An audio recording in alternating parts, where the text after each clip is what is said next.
In this example, we're going to show you how to return credit card transactions. This video has been recorded today, September 23rd, 2019, and I'm going to show you with two transactions, one that I have processed today and one that I have processed in the past. So you can see the difference about the credit card transaction. So the first thing you have to do is to go to the credit card to the customer account, and once you get there, I'm going to start with the one that happened today. You double click on the amount that was processed, and here you can see the transaction. This is one option. Here's only you can change notes.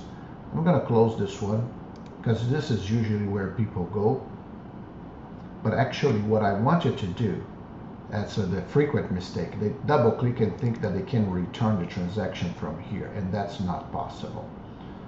So I'm going to close that tab again. And what I want you to do is to actually go to this button here, View Credit Card Transactions. I'm going to change the scope of the date so you can see more than one transactions, the last 30 days.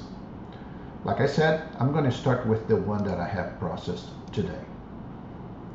If you click on this icon here on the corner, that transaction receipt from the credit card processor pops up on your screen. When you have a transaction that happened on the current day, the button you're going to see here is to void that transaction.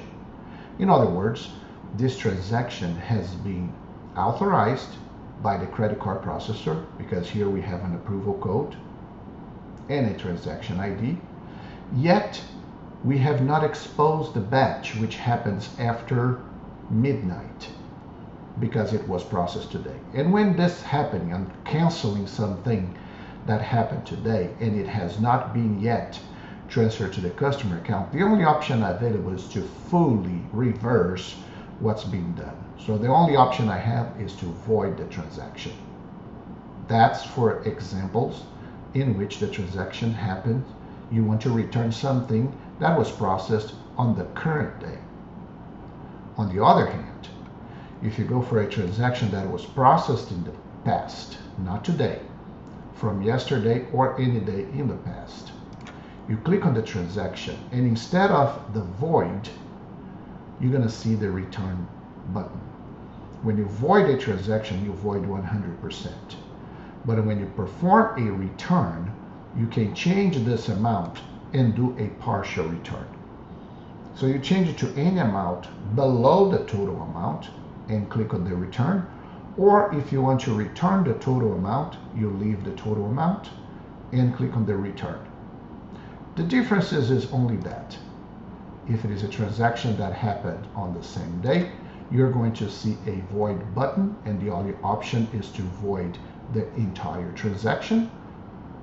Then on the second round, you can run it again for the right amount. And if it is something in the past, when you click on this button, you will be able to return either total amount or partial amount for that transaction. So today, you've learned how to return or void amounts into credit card transactions processed through WISE option. Thanks for watching.